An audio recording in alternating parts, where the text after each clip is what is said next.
يرطي شرخت سنبي عيني عن ورشي لدوي ديريقو عشقو دودا قرب قلشي ميزي خصص دنيا سوات شي إلارو شدت ساي شان غلالي غير أبو دومون يتشيني شدت ساي شان غلالي غير أبو دومون يتشيني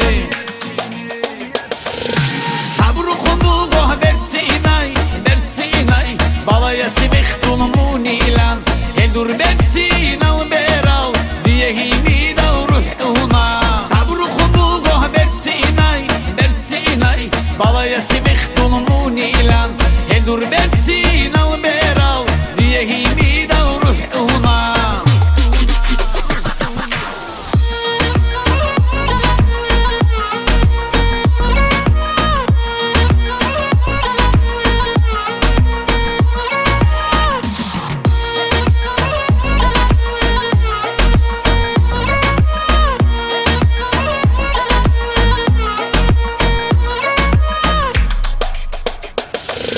رجال قديس خالي صديق بعض بساري بدون تبيت سكونا حرنا بدور كربوسيدا حاصل شدال صورت كرب خريج سمتون سري بالا صور اللي دير حلولوك بغدا خينال قطبوز بكيسا صور اللي حلول دير لوك بغدا خينال قطبوز بكيسا